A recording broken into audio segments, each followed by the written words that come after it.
Assalamualaikum, salam sejahtera. Sejarah tingkatan 1 bersama saya Cikgu Siti Nabihan binti Baharudin. Okey, sebelum ni kita dah masuk bab 1.1, 1.2, 1.3 serta 1.4. Hari ni saya akan sambung dan habiskan untuk bab 1, iaitu bab 1.5, penyelidikan dalam sejarah, 1.6, tafsiran dalam sejarah dan 1.7, kepentingan mempelajari sejarah.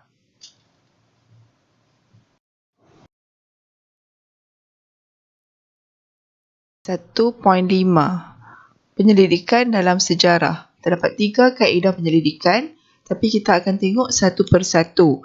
Pertama, kita akan tengok kaedah bertulis. Kaedah bertulis ialah kajian terhadap sesuatu peristiwa daripada maklumat pada sumber yang dipahat atau ditulis. Tak kisah di atas apa, bila mana maklumat itu ditulis ataupun dipahat, itu dikira sebagai kaedah bertulis. Di Asia Tenggara, tulisan tertua dikesan di dinding gua, dipahat pada batu, ditulis pada kulit kayu, gading atau daun lontar. Kaedah bertulis juga boleh dilihat pada catatan harian seseorang, kerajaan dan catatan pengembaraan. Jadi, untuk melihat contoh-contoh bagi sumber ataupun kaedah bertulis, kamu boleh tengok muka surat 11 dalam buku teks. Terdapat contoh batu bersurat dan daun lontar yang terdapat tulisan padanya. Jadi, pada zaman dahulu, mereka menggunakan pelbagai alat ataupun material untuk menulis ataupun mencatat sesuatu kerana mereka tidak mempunyai kertas dan pen sebagaimana kita hari ini. Jadi, kamu boleh rujuk buku teks untuk melihat dengan lebih lanjut. Baik, dalam kaedah bertulis ni ada 6 proses yang mesti dilakukan oleh seorang penyelidik ataupun sejarawan, ya. Yang pertama sekali, dia kena kenal pasti sumber bagi sesuatu peristiwa, tokoh atau institusi. Okey, sebagai contoh, kalau kita nak buat kajian tentang sejarah negara kita, sumber bertulis yang kita boleh dapat didapati negara kita bercari dekat negara kita sendiri, dan kita juga boleh tengok sumber-sumber ni di Portugal dan Belanda, sebab sumber bertulis ni memang terdapat di sana, dan juga terdapat juga sumber ni dalam bahasa lain seperti bahasa Cina, bahasa Sanskrit dan bahasa Inggeris. Jadinya kamu kena cari dekat mana nak tahu sumber pasal sesuatu benda dalam kaedah bertulis. Sebagai contoh, saya ringkaskanlah, kita contoh bagi mudah. Contoh, kita nak buat kajian tentang SMK Masuri. Bila nak buat kajian tentang SMK Masuri, nak cari di mana? Jadi kita kena pergi sendiri SMK Masuri, buka segala buku-buku, buka segala file-file berkenaan sejarah SMK Masuri. Jadi kena tuju tempat yang betul lah. Bukan nak tanya pasal SMK Masuri tapi PSMK Kelibang. Itu tak betul dah. Cara dia betul tak kan? Jadinya dekat mana kamu nak cari sumber tu, kenal pasti betul-betul.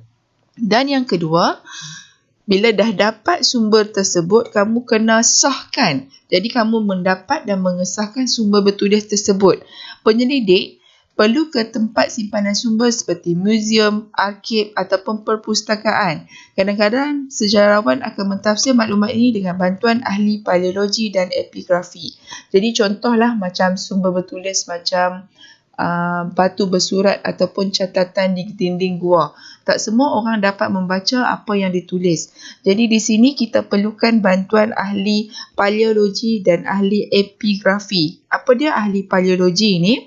Kalau kamu tengok buku teks muka surat 10, ahli paleologi adalah seseorang yang mengkaji ataupun ada ilmu mengkaji dan menganalisis tulisan kuno pada daun lontar, papirus, tanah liat ataupun batu. Kerana tulisan-tulisan yang dipahat atau yang ditulis tadi itu tidak menggunakan bahasa kita. Dia menggunakan bahasa kuno, bahasa Sanskrit ke macam itulah. Jadinya tak semua penyelidik ni dapat baca. Jadinya kita minta bantuan ahli paleologi ni untuk baca dan tafsirkan apa yang ditulis pada bahan tersebut. Okey, satu lagi, epigrafi. Epigrafi pun membantu sejarawan mentafsir maklumat yang dijumpai lah. Apa dia maksud epigrafi? Epigrafi adalah ilmu mempelajari tulisan yang terdapat pada tugu, bangunan dan prasasti. Jadi mereka ni adalah orang yang membantu mentafsirlah ataupun dia akan translate balik apa yang ditulis pada bahan yang kita jumpa. Jadi kita dapatkan bahan itu, kita kena sahkan sumber tu betul ataupun tidak, dan kita perlukan bantuan ahli-ahli untuk ahli parodiologi dan epigrafi untuk mentafsir apa yang ditulis dan dicatatkan. Okey, seterusnya, bila kamu dah dapat maklumat, dapat sumber, kamu kena kumpul dan simpan sumber yang kamu peroleh tadi.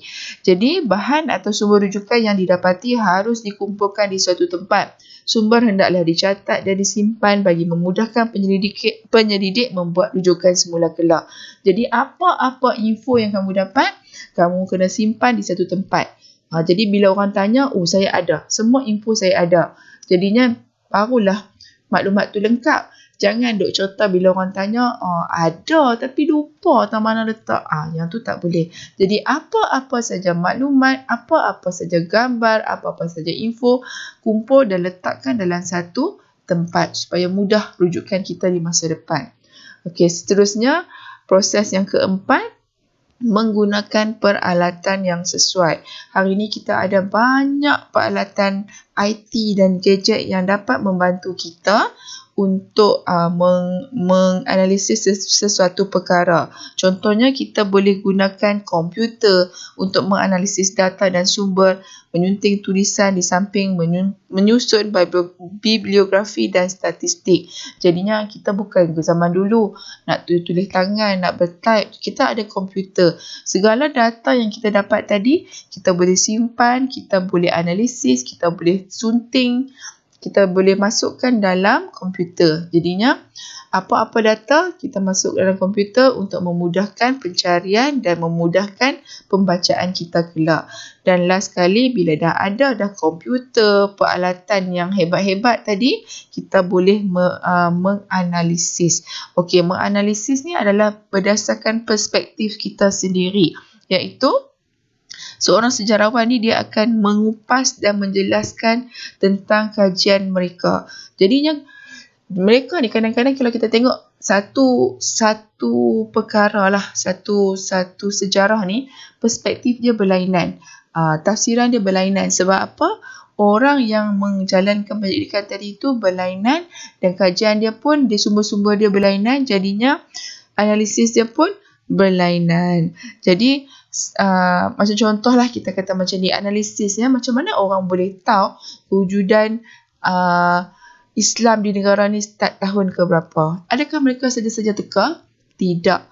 Mereka akan mencari bukti-bukti. Contohlah, bila kita jumpa batu nisan menunjukkan wujudnya agama Islam, kerana orang Islam saja yang pakai batu nisan. Jadi dia akan kaji batu nisan ni berapa usia dia. Jadi berdasarkan usia batu nisan tu, dia boleh anggarkan sejak bila Islam mula bertapak di negara kita. Itu contoh analisis yang boleh dibuat. Banyak lagi aspek sejarah yang boleh ditengok, tapi ini salah satu contohnya, ya nak?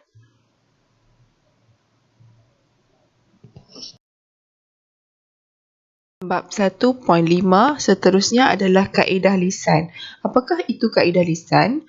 Kaedah lisan merupakan proses mendapatkan maklumat melalui temu bual. Maksudnya kita bercakap secara lisan.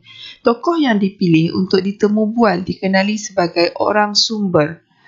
Orang sumber biasanya terdiri daripada orang yang memberikan maklumat melalui pemerhatian dan pengalaman sendiri. Apabila kita menghargai seorang sumber, bererti kita menghargai sejarah negara kita. Contoh orang sumber yang boleh saya sebutkan, mungkin seorang pejuang semasa kemerdekaan. Dia ni adalah orang yang mengalami sendiri bagaimana serangan Jepun ke atas tanah Melayu. Dia sendiri yang melihat bagaimana laungan merdeka dilaungkan di dataran merdeka. Jadi dia sendiri memerhatikan benda itu dan menceritakan kembali pada kita. Itu kita kenali sebagai orang sumber. Jadi orang sumber ni biasanya kita akan dapat info daripada mereka melalui sesi temu bual. Okey. Okey, seterusnya adalah kaedah lisan tadi ya. Kaedah lisan. Dalam kaedah lisan ni terdapat 3 tahap, iaitu tahap pertama persediaan, tahap kedua rakaman temu bual dan tahap ketiga adalah memproses rakaman. Okey, tahap pertama.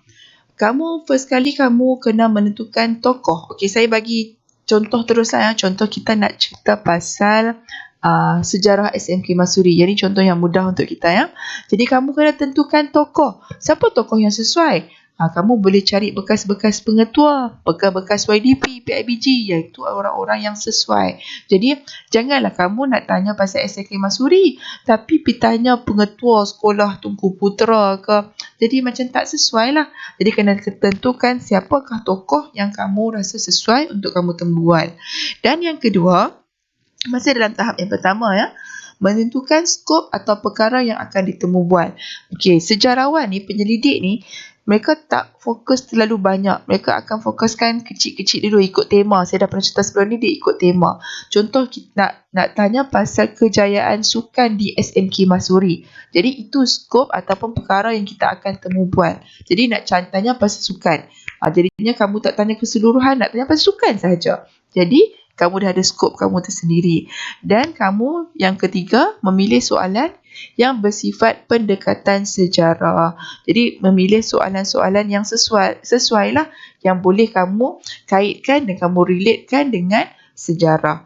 Okey, yang kedua, bila kamu buat temu bual, kamu mesti rakam. Kenapa kena rakam? Kerana takut kita terlupa. Sedangkan wartawan pun kadang-kadang bila dia tanya sesuatu, dia akan suar dia punya perakam. Itulah recorder dia kan. Sebab ada benda yang dicakap kadang-kadang diperkatakan terlalu banyak, kita terskip ataupun tertinggal satu info. Jadi kena buat rakaman. Jadi semasa rakaman tu, kamu juga mesti membuat persediaan lengkap dengan mengetahui sebanyak mungkin perkara yang dikaji, terutama dengan meneliti sumber bertulis dahulu. Jadinya maksud, bila kita nak buat temu bual ni, kita pergi dengan ilmu. Tak adalah kita ni kosong sangat. Contoh kita nak, saya balik kepada contoh saya tadi nak. Kamu nak buat kajian tentang SMK Masuri. Kamu mestilah kena baca sikit SMK Masuri ni start bila ditubuhkan, siapakah antara pelajarnya, berapa kapasiti sekolah. Jangan kamu pergi tanya nama penuh sekolah ni apa, saya tak tahu. Yang tu maksudnya kamu pergi dengan info ataupun kepala kamu yang kosong. Tak boleh. Kamu kalau nak pergi temu bual, at least mesti kamu tahu sedikit lah background ataupun latar belakang sesuatu kajian kamu tu. Jangan pergi dengan kepala yang kosong. Tak mahu macam tu nak. Dan kamu juga perlu yakinkan tokoh untuk memberikan kerjasama dan menghargai tujuan pengkajian. Jadinya kamu pergi tu, kamu kena yakinkan orang yang kamu nak interview itu, orang yang kamu nak tembual tadi, yang kamu ni betul-betul nak buat berminat, nak buat kajian terhadap sekolah dia, terhadap apa-apa sajalah. Jadinya barulah tokoh tu kata, oh budak ni beria ni. Jadi dia akan memberikan kerja sama. Kadang kita tengok orang tu main pun main-main, kita pun macam dia ni betul ke nak buat kajian. Jadi tak mau sikap main-main tu, kita yakinkan kita main dengan satu azam. Kita kata okey, saya nak interview, saya nak tuan bantu saya. Jadinya tunjukkan minat, tunjukkan kita punya semangat supaya orang yang nak ditemu bual tadi rasa macam, oh dia ni betul-betul nak tahu maklumat. Macam tu nak. Dan last sekali, tahap ketiga ialah memproses rakaman. Bila dah selesai segala temu bual, kita boleh membuat senarai dan menyalin atau menyunting rakaman. Kita balik, dengar balik rakaman tu, senaraikan info-info yang dia bagi tahu, kita salin balik apa benda yang telah pun diterangkan. Kemudian kita nilailah fakta mana yang okey kita guna. Fakta mana yang tak penting kita ketepikan dahulu. Mungkin akan digunakan di bahagian lain nanti. Macam tu ya. Dan menyimpan rakaman tadi dengan baik. Kalau boleh buatlah beberapa salinan supaya kalau satu hilang, kamu masih ada salinan rakaman ataupun temu bual tadi ya. Taklah macam hilang-hilang terus. Jadinya simpan rakaman, proses rakaman dan simpan baik-baik. Masih dalam bab 1.5, kaedah penyelidikan yang terakhir iaitu kaedah arkeologi. Apa dia kaedah arkeologi ni? Okey, kaedah arkeologi merupakan kaedah yang digunakan secara saintifik untuk mencari maklumat sejarah daripada bahan tinggalan sejarah. Antara tinggalan sejarah yang ditemukan melalui kaedah cari gali atau ekskavasi termasuklah fosil, tembikar, bahan logam dan binaan daripada batu. Okey, kamu pernah tengok tak macam mana aktiviti cari gali di tapak dan makmal arkeologi? Okey, lepas ni saya akan tunjukkan satu persatu. Okey, seterusnya adalah kaedah arkeologi. Okey, kamu boleh tengok gambar ni. Gambar ni sebenarnya saya ambil daripada buku teks sejarah tingkatan 1, muka surat 13. Gambar yang sama daripada buku teks, saya masukkan untuk memudahkan kamu lah. Okey, ini adalah kaedah arkeologi, iaitu aktiviti gali cari di tapak penemuan. Bila kita dapat sesuatu info mengatakan, kawasan ni terdapat bahan-bahan peninggalan sejarah. Jadi mereka akan mulakan kaedah ataupun aktiviti cari gali. Gali cari. Okey. Yang pertama, mereka akan membuat perancangan grid sebelum kerja-kerja ekskavasi dilakukan. Setiap petak diberikan nombor rujukan. Jadi mereka tak akan korek tanah tu secara orang kata membabi buta lah. Maksud membabi buta ni bukanlah saya mencarut je. Maksud di sini senang-senang nak korek semua tanah, tak. Biasanya mereka akan gunakan grid supaya tak bersepah. Jadinya setiap petak tadi akan diberikan nombor rujukan. Kamu tengok tu kakak yang tudung merah tu, dia duduk dalam kotak elok aja. Yang tu adalah grid tertentu lah. Jadinya mereka taklah korek-korek merata. Dia korek mengikut grid yang tertentu, kotak-kotak yang tertentu. Yang kedua, mereka akan menandakan kawasan berdasarkan plan. Mereka ada plan mereka sendiri dan mereka akan tandakan kawasan ikut plan yang telah dibuat. Dan last sekali barulah ekskavasi dengan mencatatkan penemuan. Okey, apa dia ekskavasi? Ekskavasi adalah proses mengumpulkan data dalam bidang arkeologi untuk memperoleh maklumat tentang masa lampau manusia. Aktiviti gali cari bermula dari permukaan tanah hingga tahap tanah asal. Jadinya mula-mula dia akan cari dulu bahan-bahan tinggalan dekat permukaan tanah dan dia akan start korek. Sebab kadang-kadang sumber-sumber sejarah lama ni dah terlalu lama, beratus-ratus tahun sampai dia tertanam dalam tanah. Bila korek, barulah jumpa ada fosil, ada pinggan mangkuk. Jadi ada tiga proses ni lah ya, kaedah ni. Yang pertama sekali mereka akan buat grid. Grid tu dia tandakan kawasan lah. Yang kedua dia menandakan kawasan berdasarkan plan, dan ketiga barulah kaedah ekskavasi ataupun proses gali cari dimulakan.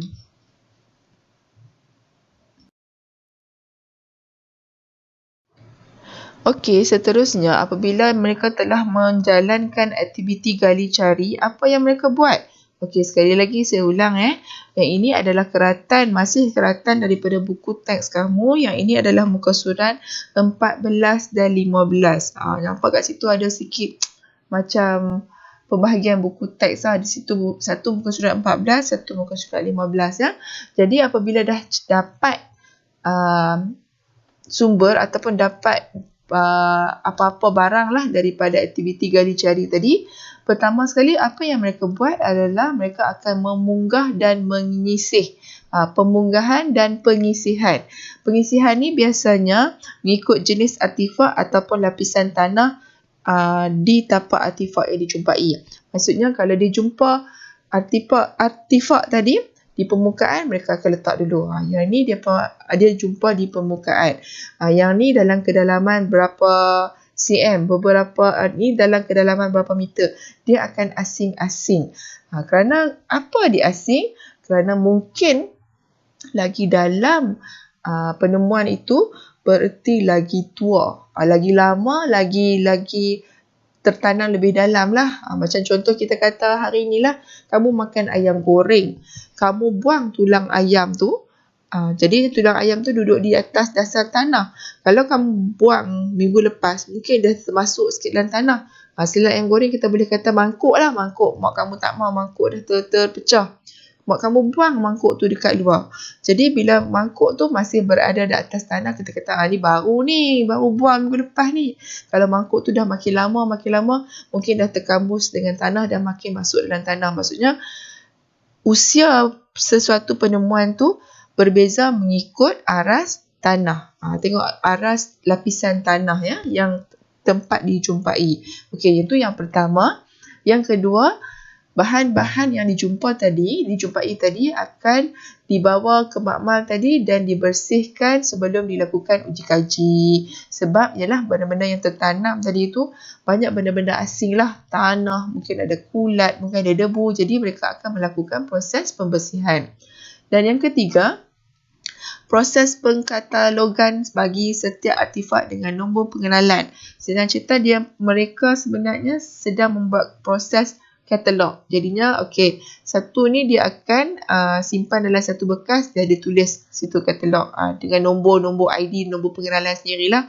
Yang ni di luar bidang kuasa kita tak pernah tengok, tapi dia akan proses dan diletakkan dalam satu tempat. Ini dijumpai di mana, pada aras tanah berapa, dan dia ada nombor series ataupun nombor ID tersendirilah di situ. Dan last sekali, penganalisisan bagi mendapatkan sesuatu maklumat tentang sesuatu artifak. Jadi mereka akan buat analisis. Barang yang dijumpai itu bukan tengok teka, tak. Setiap barang tadi akan dikaji dan dibuat analisis.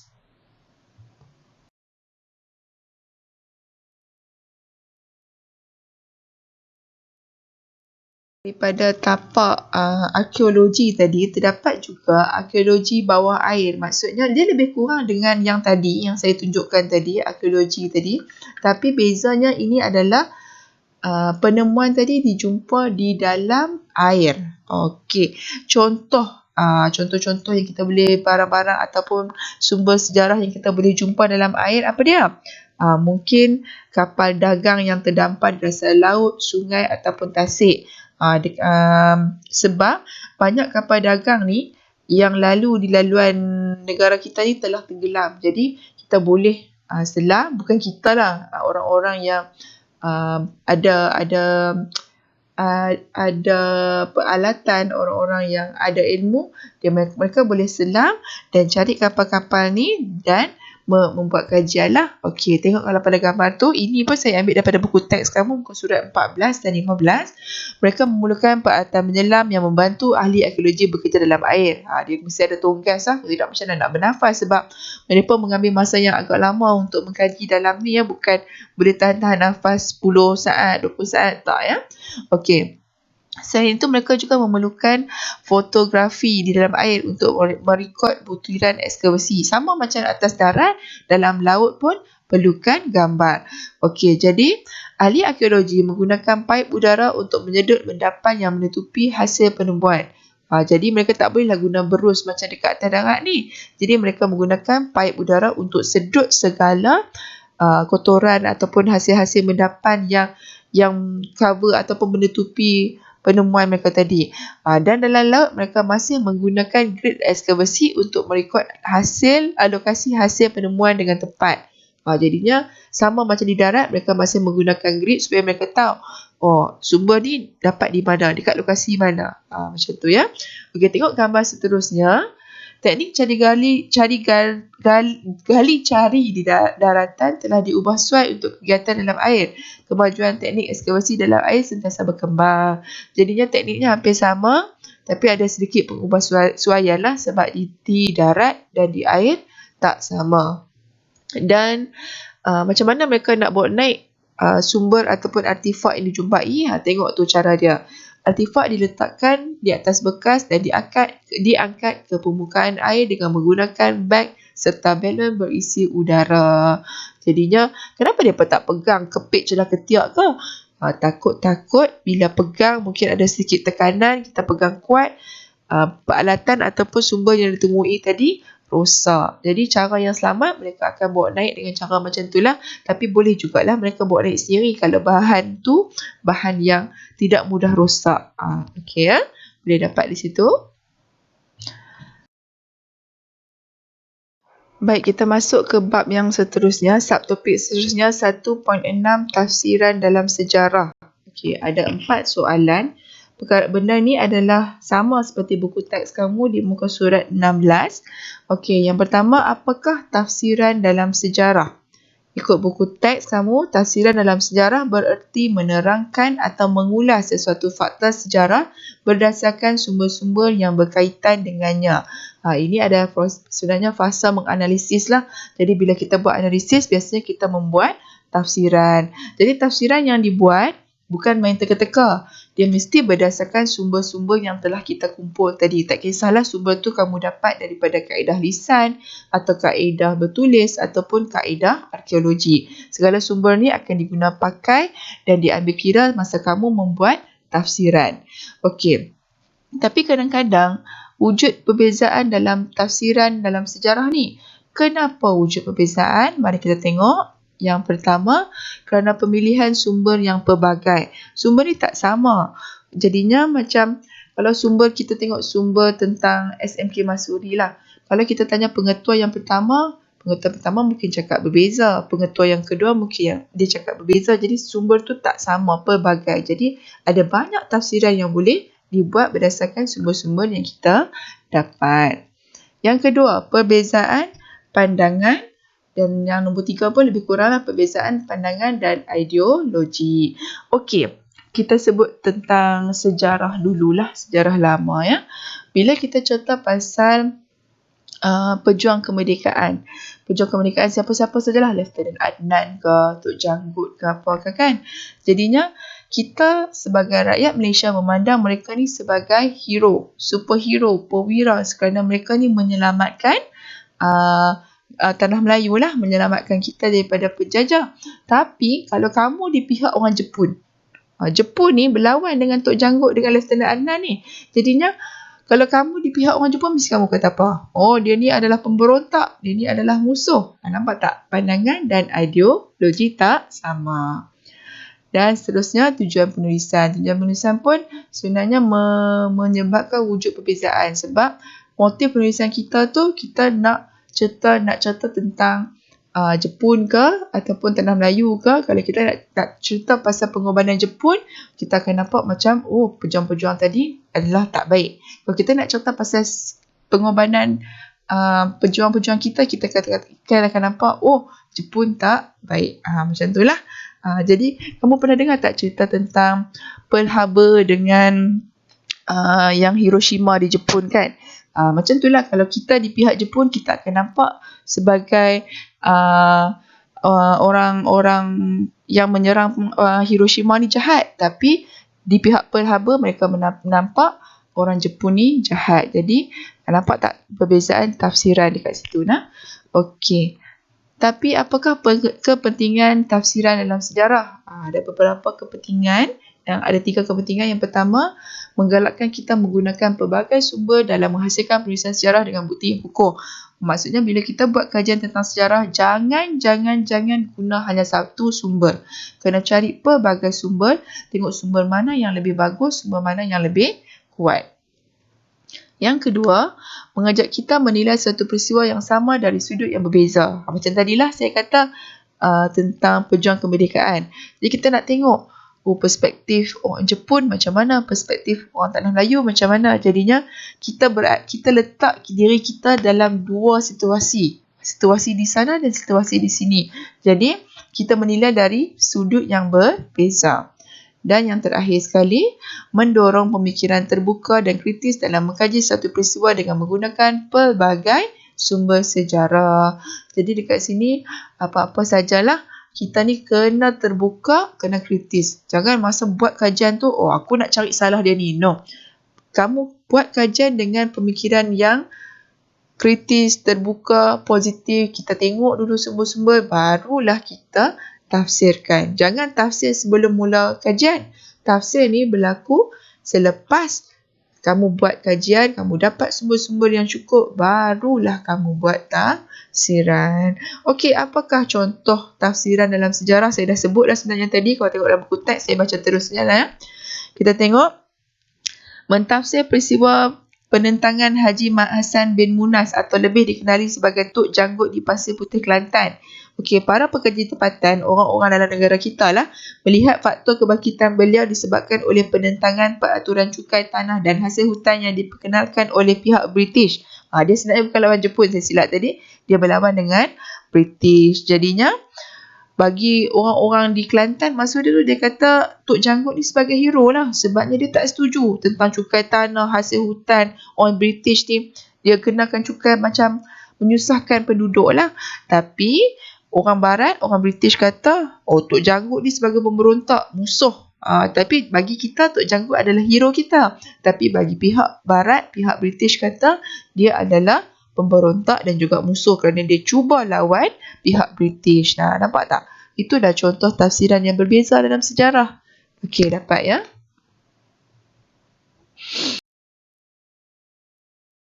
Dan kita sampai ke bab yang terakhir dalam bab 1. Ini subtopik yang terakhir, kepentingan mempelajari sejarah. Ada 6 kepentingan, kamu boleh ingat. Kalau masuk dalam exam, mudahlah kamu nak jawab. Yang pertama sekali, kamu tengok kepentingan mempelajari sejarah yang pertama adalah mengenal asal-usul. Bila kita belajar sejarah, kita dapat mempelajari ataupun mengenal asal-usul keluarga dan negara kita. Jadi kalau kita tak pernah tanya apa yang berlaku dulu, adakah kita tahu dari mana keluarga kita, asal-usul kita, negara kita? Tak. Jadi bila kita tahu tentang yang dulu, perkara yang telah berlaku dulu, kita kenal asal-usul kita. Okey ya. Yang kedua, mengambil iktibar. Jadi peristiwa lama lah, macam contohnya saya sebut sini peristiwa 13 Mei. Di situ berlaku perbalahan atau pergaduhan di antara kaum. Kita nak lagi ke perkara tu berlaku. Kalau ikut penceritaan orang dulu, nenek saya, ibu saya, peristiwa 13 Mei ni adalah peristiwa yang sangat menakutkan. Bila mana kita tengok bangsa lain, kita anggap bangsa lain tu sebagai musuh. Jadi saling berbunuhan. Jadi kita nak lagi ke perkara itu berlaku. Bila kita fikir-fikirkan balik, kita tak mahu ada pergaduhan antara kaum. Jadi kita ambil iktibar, hari ini kita berbaik dengan semua kaum yang ada di Malaysia. Tak kiralah Melayu, Cina, India, kita sentiasa berbaik supaya kita tak mau lagi dah pergaduhan ataupun peristiwa 13 Mei itu berlaku kembali. Okey, yang seterusnya, memupuk semangat patriotisme. Jadinya, bila kita menghayati sejarah negara kita secara tak langsung, kita akan rasa sayang dan cintakan akan negara kita. Seterusnya, mengukuhkan perpaduan. Macam tadilah, bila kita tahu tentang sejarah, kita rasa pentingnya perpaduan di antara kaum, di antara bangsa. Jadi, bila kita tahu pentingnya benda tu, kita pun dapat bertolak ansur. Tak kisahlah hari perayaan Raya Cina, kita sama-sama sambut. Perayaan untuk perayaan Hari Raya, kita sambut bersama-sama.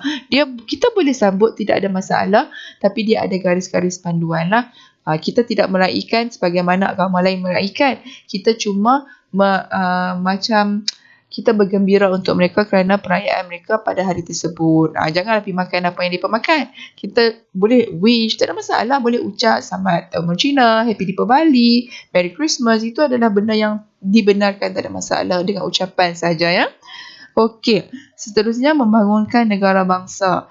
Okey, bila kita tahu macam mana susahnya dulu pejuang nak dapatkan kemerdekaan, kita bersama-sama akan mengekalkan kegemilangan negara Malaysia. Malaysia ni berjaya. Kita ada banyak pembangunan, kita banyak aspek yang membanggakan. Sukan, apa lagi? Kita ada banyak. Kita ada Lentera Sepang, kita ada KLIA, kita ada Twin Tower, Petronas Twin Tower. Semua tu adalah kegemilangan negara yang patut kita sayang. Dan last sekali, mengaplikasikan kemahiran pemikiran sejarah. Bila kita belajar sejarah, kita akan berfikiran kritis dan analitis yang kita boleh pertingkatkan. Jadinya, bila kita belajar tentang sejarah, kita akan berfikir macam membuat tafsiran ni pun satu yang penting. Jadi kita belajar membuat tafsiran terhadap satu peristiwa berdasarkan apa-apa maklumat yang kita dapat. Jadi kita tak senang-senang lah cakap tuduh. Apa-apa kita cakap mestilah berdasarkan sejarah. Kita kaji dulu, kita tengok dulu daripada awal, barulah kita membuat tafsiran. Jadi habislah untuk bab 1. Jadi bab ni agak banyak ya. Tapi kamu ada 1 minggu untuk siapkan nota. Saya tengok ada beberapa pelajar yang terus mendiamkan diri. Saya bila buka sekolah nanti saya takkan ulang dah bab ni ya untuk kamu. Sebab saya rasa saya dah habis dah mengajar bab ni. Jadi saya harap bila kita masuk sekolah nanti nota bab 1 ni telah pun lengkap. Sebagaimana yang saya ajar lengkap dalam buku kamu berserta dengan indeks. Jadi siapkan nota, tunjuk kat saya hasil kerja kamu, boleh PM saya sendiri, sertakan nama dan kelas kamu. Jadi itu saja untuk hari ini. Terima kasih. Assalamualaikum.